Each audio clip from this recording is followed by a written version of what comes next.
Hello? We're starting. Are you listening? Hey you, over there, listen up.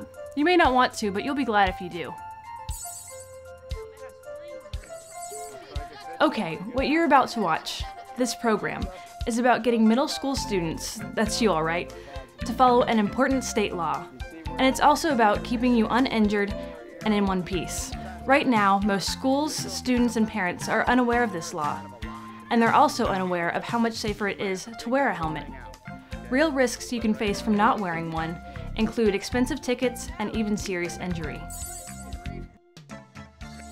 The bicycle you are driving, yes, driving, is a vehicle just like a car, and all vehicles must follow the same laws. Cars, trucks, bicycles, you get the point. See that? That's me before I started middle school. You can't even shake a helmet off my head. Back then though, I didn't always like wearing my helmet, but all it took to change my mind was one crash where my helmet broke open and saved my skull from breaking open too. I'll see you around. Now remember, have fun, wear your helmets, obey the laws, and I'm talking to you adults in the back too.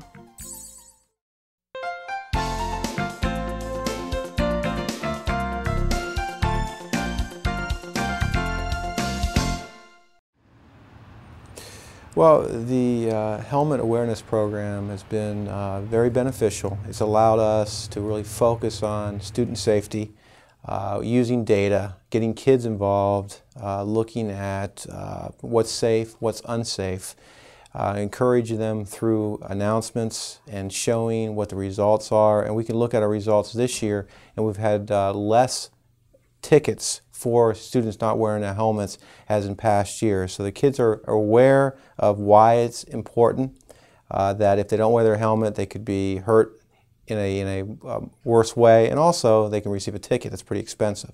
So it made our middle school kids very aware of bicycle safety, and it's made our parents in a lot of ways aware that they have to look out for the kids when they're riding their bikes to school. So I encourage anybody else to really look at this program, working with their SRO, with public service announcements to the student body, data, having the kids involved in it, and then also announcements to the parents to get them involved and making some changes in the community. So it's been very beneficial to Riviera Middle School. I encourage all the principals to get involved. It can save lives. This program is for you if you're concerned about kids' safety. If you're concerned about a kid being struck by a car, being injured on your watch. This program is for you if you don't like contacting parents, letting the parents know their kid has been injured.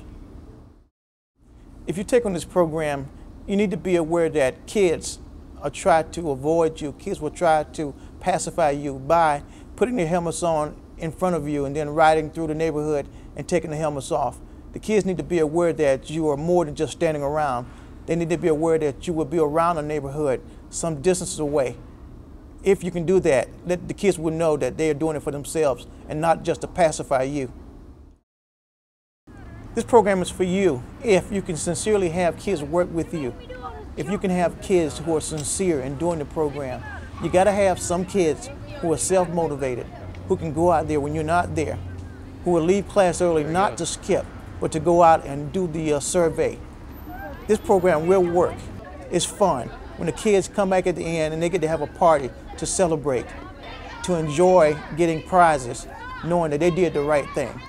Or if a kid gets struck on a bicycle and he doesn't get seriously hurt, but he has his helmet on, and you go to the scene and this kid has his helmet on, he says, "Officer, I had my helmet on securely fastened like I was supposed to." You know you did your job. We had an example of a kid being struck while riding his bicycle to school. This kid got knocked off, the helmet got severely damaged, but the kid had it on, fastened. And when I got there and spoke with the kid's mother even thanked me because the kid survived it without any injuries and his helmet was crashed. So I knew at that point that the kid did what he was supposed to do. And that made me feel good, having the parent tell me that the kid did the right thing. And I knew the kid did the right thing.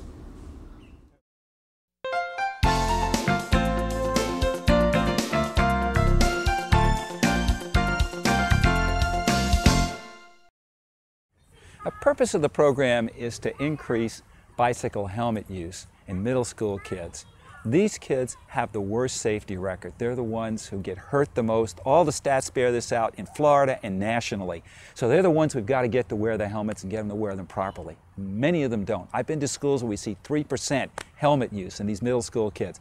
That's got to stop. We need to get the numbers up. And we want to do that with a positive, proactive program. We already know there's some enforcement going on. SROs, the school resource officers are doing a good job in that area. But we need to go beyond that. We need to have some positive programs. We need to work the psychology on these kids and build the norms up to make it cool, to make it socially acceptable to wear a bicycle helmet. If we don't do that, we can get kids in elementary to wear them with any program we want. They come to grade 6 in middle school and the 7s or 8s don't wear them and they think it's not cool, they're going to take them off, many of them. So we need to make sure that we can get those middle schoolers putting the helmets on and buckling them up and wearing them properly. The program is based on a number of psychological principles that have been well grounded in data and in analysis in the past. One of them is that posted feedback, giving people feedback on their performance, can help produce behavior change or can facilitate behavior change. So one of the things we do is we tell the kids what their helmet use is and whether they're wearing their helmets correctly. We give them feedback like that on a weekly basis, the percentage correct helmet use and the percentage overall helmet use. And we have students collect that data for us, and we think it's really important that the data, that they help to make the program work. So students go out there and collect the data for our research purposes. We collected our own data, so we have, but it turned out, you know, their data's pretty close to ours all the way through. I was surprised that after we had trained them that they mostly are getting the same numbers, very similar numbers to what we're getting. Okay, another component of the program is making announcements. I think it's really important to prompt and remind people and on a weekly basis give them feedback not only on the charts that we have posted in a number of locations in the school, but we also want to make announcements over the PA system and praise improvements and prompt any changes that needed in order to get the numbers higher. So that's another thing that we feel is an important component. And what do you think our goal should be for a success rate? Right now we're at 18%, which is really like, okay, we want to get it up. This is your program. What do you think we can get our bicycle helmet usage up to? I hear 50. Do I hear anything higher? Also goal setting. 70? A lot of studies in the area of psychology have found that if you can get the people to set goals themselves that are good goals and realistic goals, that helps. When they commit themselves to goals, they're more likely to achieve them. So we work at not only getting them to set a goal, but try to get them to set, without pressuring them, a good goal, a healthy goal, a goal that's a serious goal in terms of the safety benefits of wearing the helmet. Dr. Van Houten is going to get the pizzas. We got 10 large pizzas coming. Another very important component is to celebrate the success. I think it's very important any time that we succeed at something that we celebrate our success, that we get together. So there's the group dynamics here, that when the group reaches the goal, the whole group have a party to celebrate their success. And what we've done is have a pizza party with soda and raffle a bicycle and give out some safety, small safety tokens and things like the flashing lights that they can wear to keep them safe at night, things of this sort. So that's the other component, to sort of cement everything else together, to get them to work together as a team. And I think that's really important. Bicycle helmet use is something we think people ought to do. And if they're not doing it, well, why should we reward them for doing it? Because by getting them on a group basis, working toward a common goal, and getting them to celebrate their success, we can internalize it. We can change the norms. We can change the culture. And that's really a very important point that can easily be missed. You know, a lot of times you do good service in your job, and someone shows appreciation for that work. You know, the old gold watch at the end of 20 years or 30 years or 40 years of service is an example of that, but it goes beyond that. If your spouse does something, you know, you got to show recognition. I mean, if you ignore the good things people do for you, they're going to feel unappreciated. Remember, for these kids, this is difficult. They've got a commitment to not wear helmets. It's uncool. And we're making them change that, make a commitment to wear them and to follow through. That's a lot we're asking of these kids. It may be the right thing to do, but it's also a hard thing to do at that age when there's already a kind of consensus that it's not cool. And they're playing cat and mouse with the SROs to try to avoid the tickets, but still they're going to They're going to, follow their course. They're going to rebel.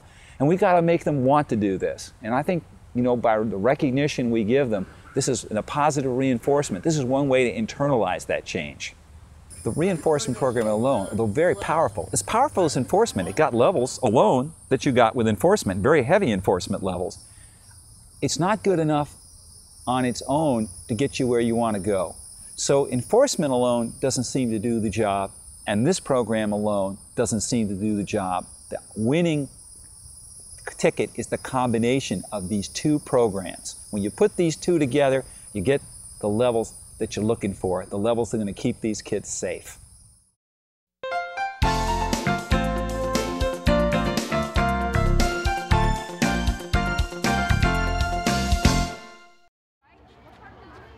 What you need to get is 8 to 10 student volunteers that will collect data. They will need to stay just 10 minutes after school to count the number of bicyclists leaving the school, both those wearing and not wearing helmets. Try to assign 2 people per day. That way, if one can't make it, somebody will still be there. Mark their assigned days on a school calendar and have them do the same on their calendars or notebooks. Each student data collector will have a data sheet and clipboard and will check if a helmet is used and if the helmet is worn correctly. It will be your job as the SRO to train these students and collect the data. Every 2 weeks, you should meet with the students and provide positive feedback, as well as any needed guidance. Worksheets and charts will be provided. Also, vests for volunteers and helmets for bicyclists without them may be supplied in some schools.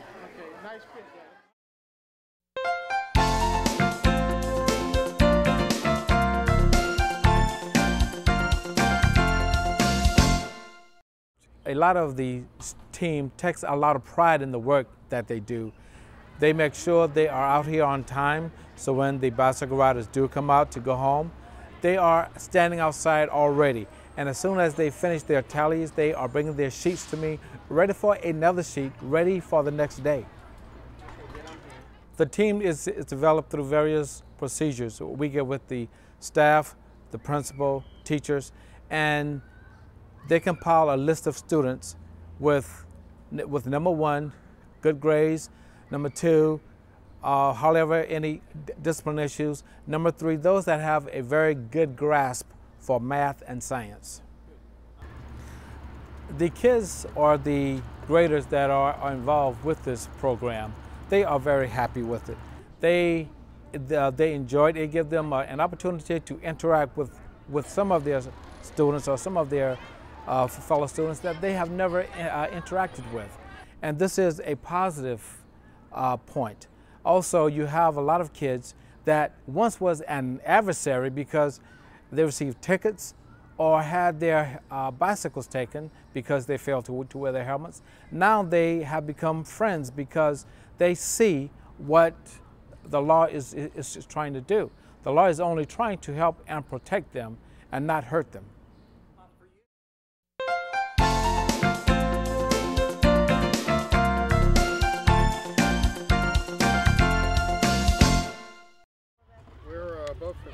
Volunteer students are awesome.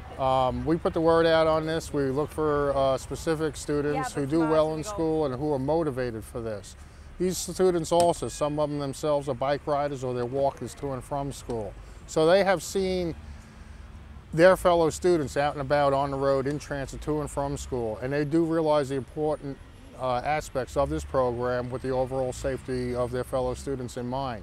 They've been given 110% in this, and I just applaud them a lot. And without them, this program would not be a success, and they're just doing an awesome job.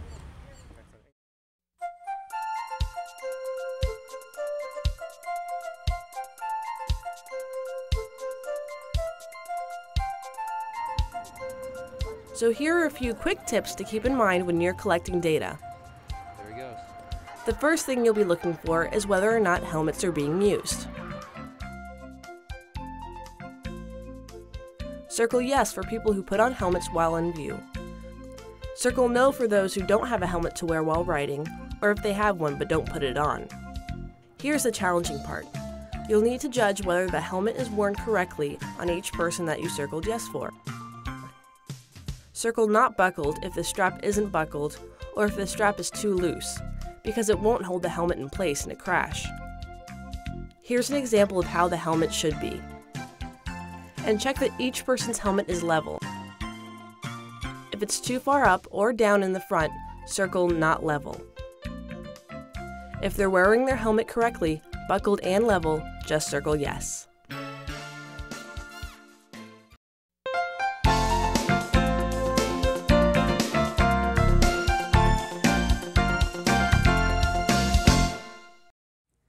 Thanks for your participation for coming down.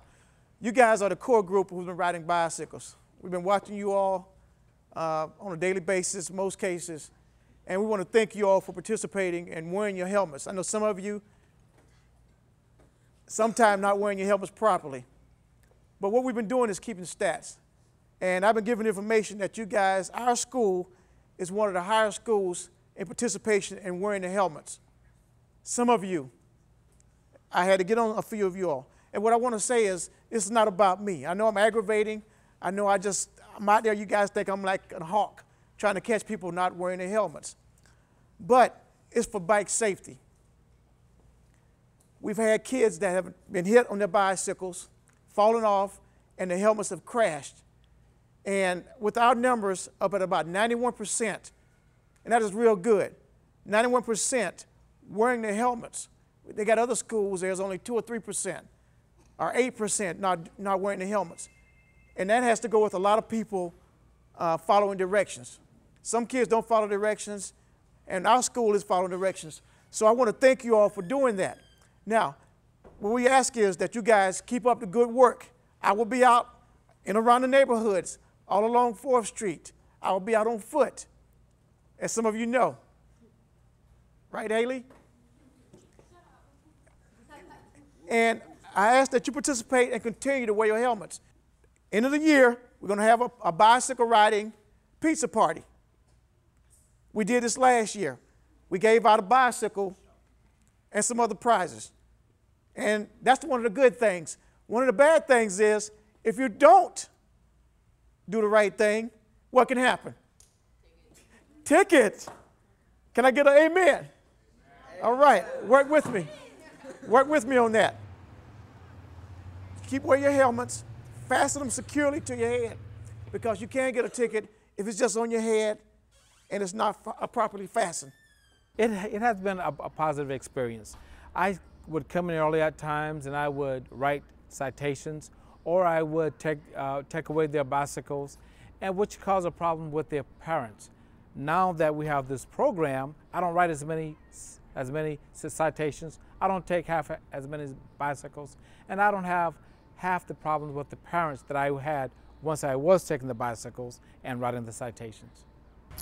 Yes, this is an enjoyable program, and I think that it's going to be a success based on the way that the program is designed. The safety aspect of having kids wear helmets, it's something that they don't like to do until they get used to it. It's like wearing a seatbelt in a car. When you first start wearing it, it feels uncomfortable, but it sooner or later becomes natural, to the point that once you realize you're not wearing it, it's uncomfortable, and it makes you check yourself, so to speak, and you wind up back in a safety mode with a seatbelt on. It's the same thing with a helmet. If we can go ahead and get the students and our young children wearing helmets, it becomes natural to them. They'll start keeping their helmet on their handlebar. It'll be as when they get on the bicycle and put the kickstand up, they're putting their helmet on, securing it before they go, thus keeping them more safe.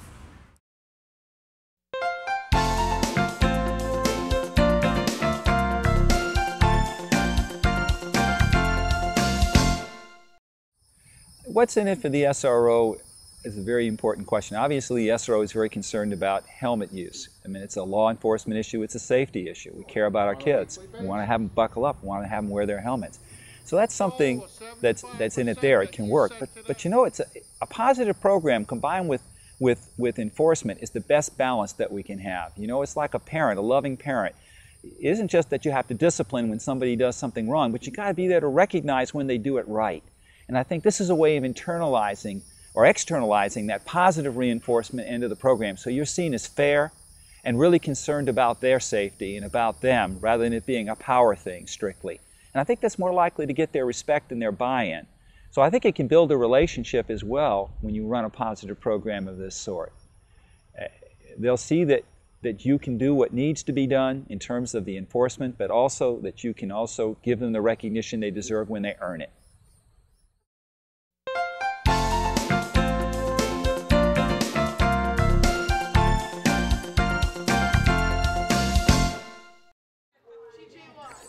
And if you all meet your set goals, you may even be able to have an end-of-the-year party or a bike raffle. In a few moments, I'm going to pass out raffle tickets. All of you that gets a raffle ticket will have a chance to win this bicycle here. After that, we're going to have other trinkets like flashing lights, pens, and all kind of goodies. Pass out the bottom coupon and bring the top one back. And then put the top one in this silver can. Okay, the one that's ticket? Yeah. Don't pass out? Right.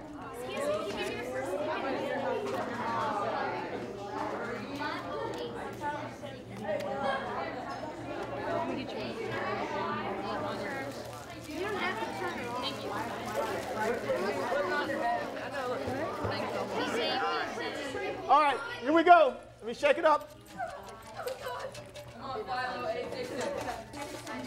I'm stirring the pot. I'm mixing it up. It's mixed up good. I'm turning my head. I got one ticket. Bam! And the number is 5, 0, Who doesn't have that? 8,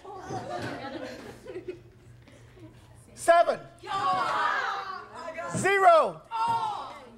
And the last number. And the last number. And the last number is. Is what? 5. 3.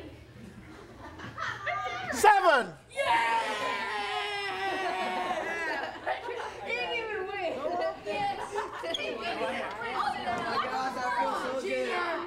We got a winner. I hope you break it. Stop. Hey, he doesn't have the helmet.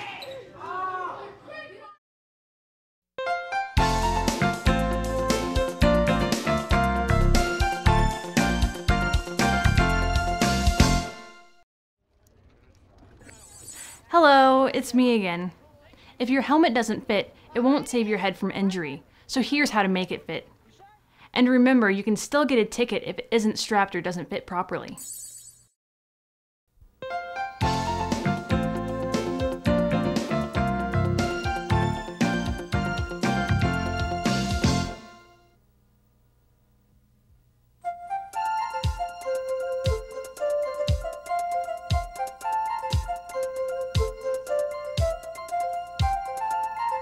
Almost everyone has ridden a bike sometime, but unfortunately, some people get hurt.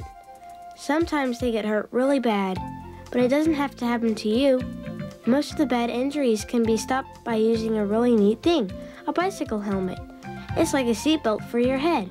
I've worn a helmet since I was a baby. For your helmet to work, it's important that it fit right. A properly fitting helmet should sit level on your head and extend as far down as possible.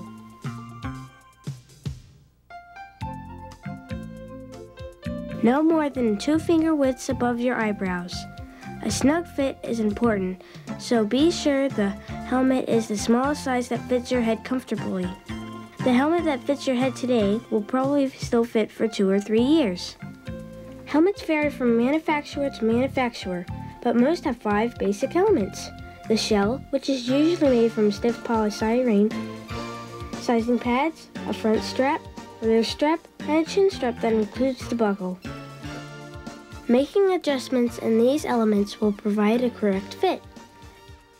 Step 1. Have someone measure your head based on the manufacturer's instructions to find a proper shell size. Helmets come in a variety of sizes. Once you have measured your head and selected the right size helmet, put it on and try to push it to the front, back, and sides. If it's loose, it's time for step 2, adjusting the pads.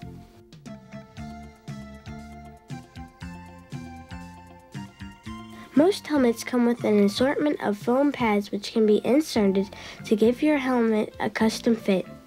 If after adjusting the pads, the helmet is still too loose, use thicker ones. If the helmet is too tight, use thinner pads. You may need to use a combination of the different sized pads to get the best fit. If the helmet continues to rock back and forth or from side to side, get a smaller helmet. A properly fitting helmet will move the skin on the forehead when rocked back and forth. Step 3 is adjusting the various helmet straps to make the helmet level and snug. Begin by rolling the rubber band off the end of the straps. This allows for the straps to be pulled through the adjustment buckle to either loosen or tighten the front and rear straps. The objective is to get both V's, which the front and rear straps create on both sides of the helmet, to come together just under your ears.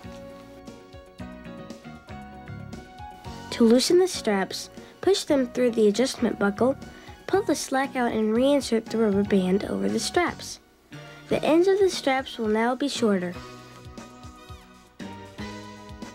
To tighten the straps, remove the rubber band, push the straps through the adjustment buckle in the opposite direction. Pull the slack out and reinsert the rubber band over the straps. The ends will now be longer.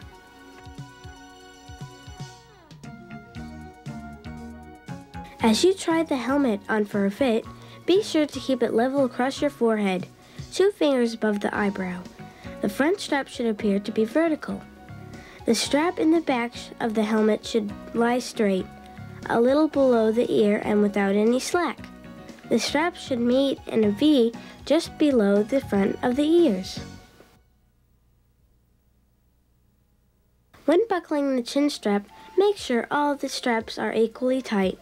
If the helmet tilts back, tighten the front strap to pull the helmet forward and level across the forehead.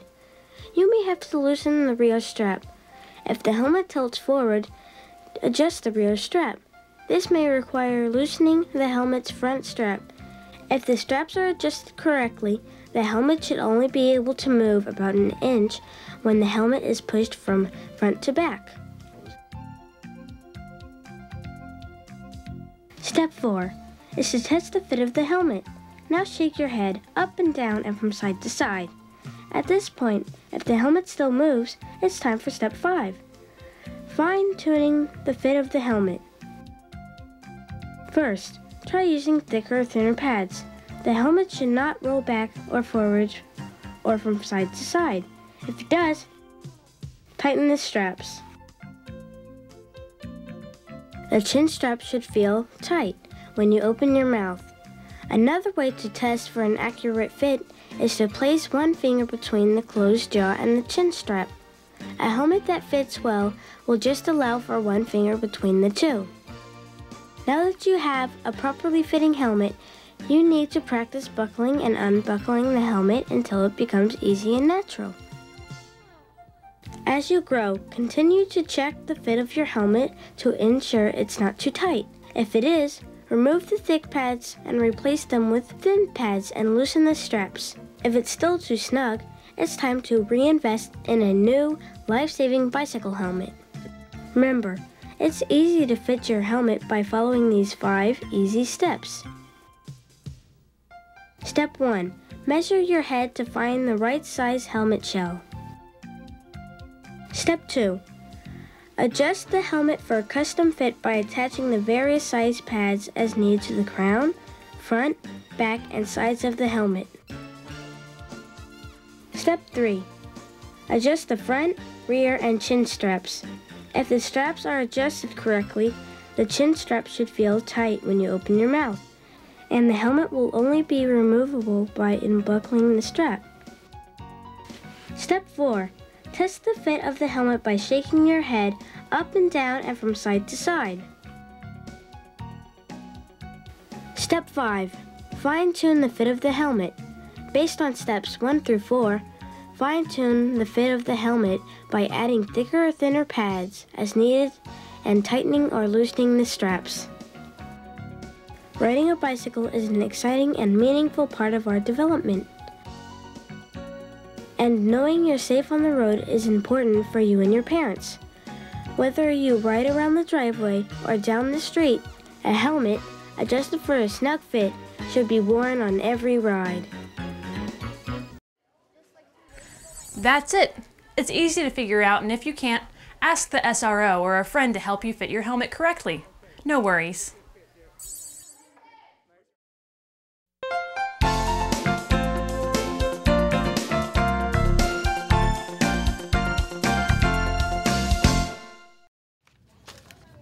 In relating to the program, what I'm doing right now, I am inputting citation data that was from students that I received a helmet citation for. So what I'm doing, I have a database to document the exact number of times that each student received a citation. So if their parents come in to contest any of the citations, I could show them exactly how many times that the students receive a citation, the dates, and the warning dates as well. These tickets will actually follow the students into their high school years. When they go to apply for a driver's license, if they do not pay them, when they go to the driver's license agency to attempt to get a driver's license, these tickets come up again, and they will not be able to get a driver's license until they satisfy the requirements of these tickets. The first time you get a ticket for not wearing a helmet, you have 30 days to prove that you bought or own one. If you do that, the ticket will be removed from your record and you won't have to pay the fine.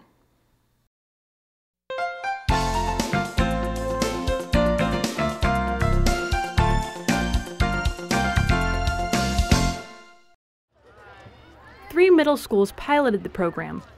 2 schools included the program and an enforcement element using the SRO, while 1 implemented the helmet program without enforcement. The school with 2 years of piloting and enforcement went up from 82% helmet usage to 98% in the second year. The school with 1 year of the pilot program and enforcement went from 52% helmet use to 95%. The school that only did the helmet program without enforcement for 1 year went from 14% to 45% helmet usage.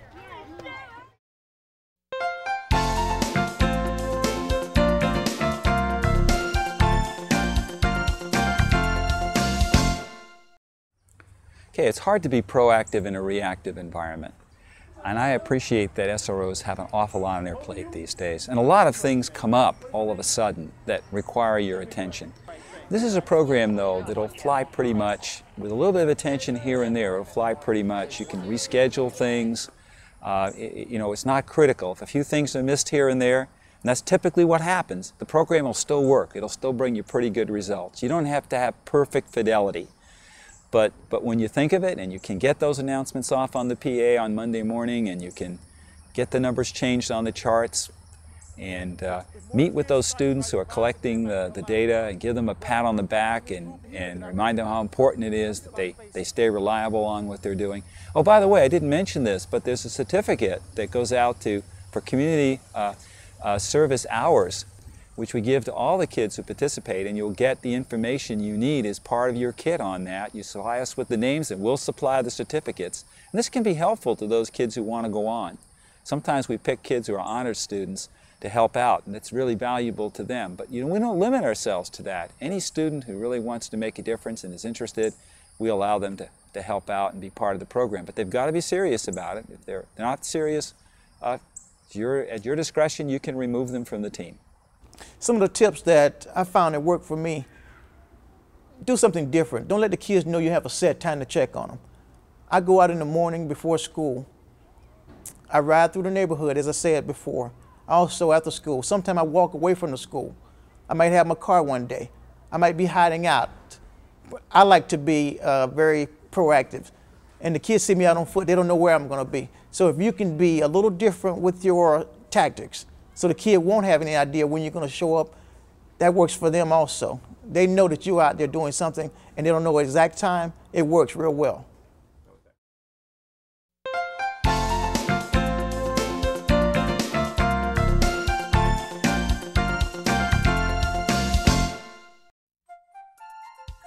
Hey, I'm back, and I'm on my bike now, but by now I mean when I was a kid. My friends and I are learning the basics, like how to not get run over. I have a few tips that I learned about riding my bike that could make your trip safer and more fun. You probably do most of these already, so if you do, awesome. If you don't, it's a good time to start. Always ride with the flow of traffic if you are in the roadway. It makes the entire traffic system work better. You'll be safer partly because cars will be able to see you, and you'll be a part of traffic, going with the flow. It's the law too. When you're a part of traffic, even on a bike, you're driving another vehicle on the road. And one of the responsibilities of driving a vehicle is stopping at red lights and stop signs and following other road signs and signals. If you change position in your lane of travel, that is, if you move left or right on the roadway, search for other vehicles and signal by pointing your hand before making the move. Always look left, right, and left again when entering new roads or intersections. Once you start moving, keep on looking left and right, just in case some car sneaks into your path. If you ride on the sidewalks, always keep looking for cars backing out or coming into the driveways. Sidewalks can have runners and walkers too, so be extra observant. You've got eyes and ears for a reason, use them. Sometimes it's appropriate to walk your bike when crossing crosswalks, since there are so many people walking in all kinds of directions. Night riding can be safe if you wear light, bright, or reflective clothing and have the proper lights. Always use extra care when riding at night because it's harder for cars to see you. Be as bright as you can be. And all of this basically boils down to the fact that you need to use your eyes, ears, and brain when on your bike. The habits and skills you learn and practice now will stick with you for years. When you're my age and might be driving, and even when you get to be your parents' age. As for me, I still ride my bike, wear my helmet, and show up, and star in bicycle programs occasionally. When you're out riding your bike, be safe, but always remember to have lots of fun. I always do.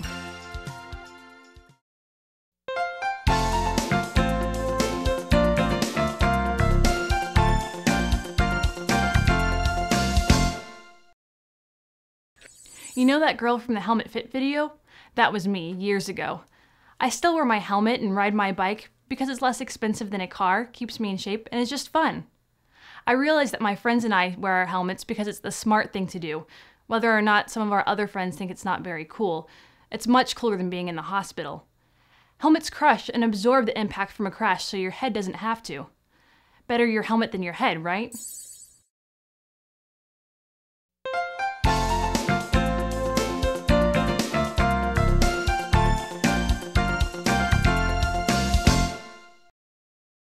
You can share this material by showing the segment on the DVD, and also by downloading onto your computer the print material and PowerPoint presentation, both provided on this disc. The SRO, school personnel, or both should call and meet with local business owners to build partnerships around the program, stating the importance of positive reinforcement and children's safety as related to this program and the safe journey to school. Pizzas, a bicycle for the raffle, t-shirts with sponsors' names, small raffle items, or cash donations can make the program more welcomed and more successful. All the print materials associated with the program can include the sponsor's information, and so can any press-related outreach efforts.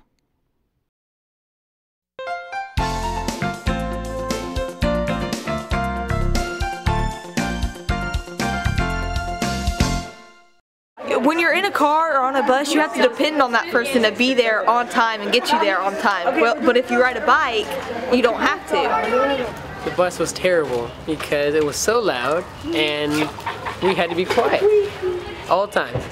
And now, all we gotta do is just ride and do whatever we want. I feel a lot safer with the helmet than without the helmet. So that's a lot better that they gave us helmets.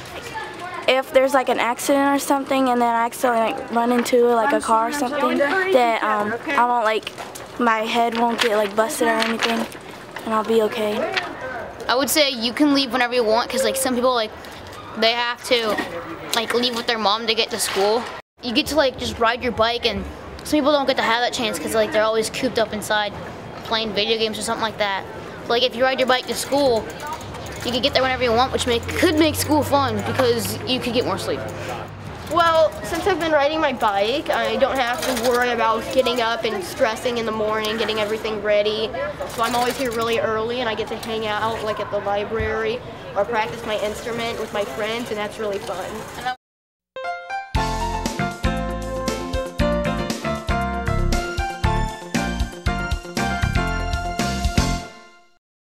You've all been selected for a bicycle safety study.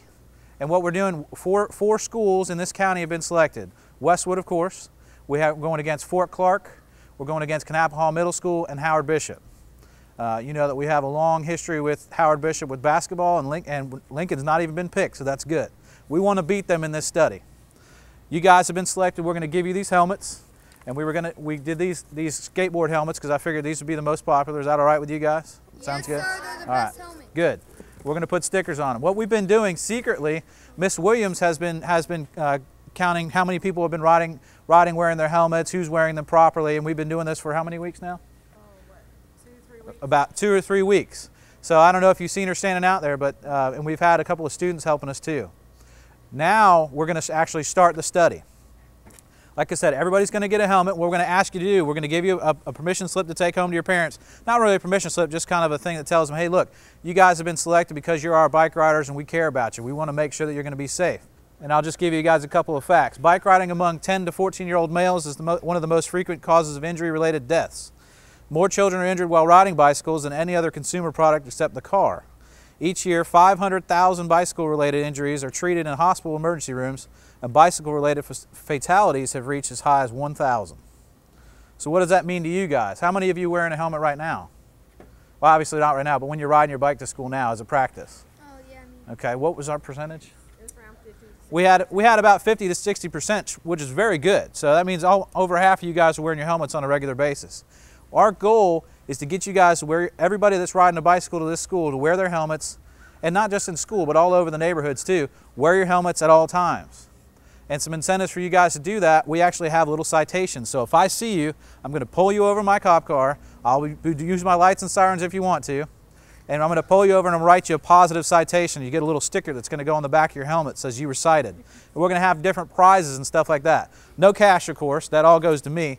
But we're going to give you guys the prizes. If you guys, if you've done well and everything, we're going to award different, you're going to get a certificate for participating in the study. You get to keep the helmets, that's no problem. We're going to have a pizza party and ice cream and stuff like that. Sounds pretty good, right? Yes. With our data collectors, what we're going to have, this is going to be out at the bus circle, or excuse me, at the bike corral. This is going to be out there. So we'll have percentage from last week, the highest percentage we had of you guys riding your bikes and wearing your helmets, and helmet in use, obviously. Every time you do 100%, I will do a challenge. And it's up to you guys to come up with a challenge. If it means I'm going to get one of these helmets myself, I'm going to put big Viking horns on it, I'll put a blue light on it that twirls, I'll do whatever you want. If you get 100%, and if you get 100% every day, I wear a helmet every day. Okay? Sounds good? I don't care how ridiculous it is. What about in the neighborhoods? In the neighborhoods, I want you guys to wear these, not just coming to school, but in the neighborhoods too. If I see you in the neighborhoods wearing them, that's bonus for me. That means that you guys are being safe. This isn't just provided to look good when you come to school. We want you guys to be safe. The ultimate idea is that everybody that's wearing their helmet, hopefully you never have to experience it and try it out, but they do save lives.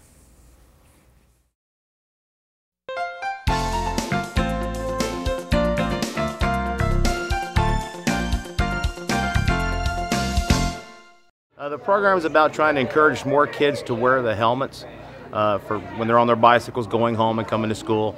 And not just in those occasions, actually when they're off at their house and they leave their house, go to the playground, or they make a trip down to the store, make sure they're always wearing their helmets for safety. It's a big program. It's a very good program for promoting this. We're very bicycle friendly. In fact, we're kind of different from most other cities because we're actually making our roads more bicycle friendly.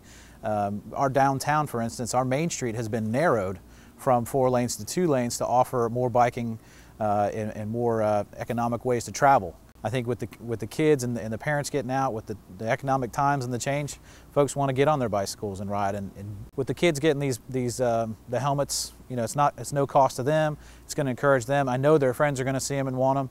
Maybe I can get some more folks to even volunteer to ride their bikes to school, help their parents out with having to commute. I think other SROs should be motivated to do this program because you know, we have so many negatives going on. We have the fights and little things like that, and we tend to get wrapped up with the negative. When we can promote this kind of a program as a very positive door-opening program, we get the kids involved. They actually, you know, it's something that they own. They take ownership of it. They look up to you as mentoring them for it, offering the prizes and things like that. Little motivators like that, but you know, the everyday humdrum of being a resource deputy, it can start to wear on you. If you put these things aside, promote this program with the kids, they're a club, they belong to the club. If you take ownership of the club too, it'll motivate them and you develop a better relationship with your students.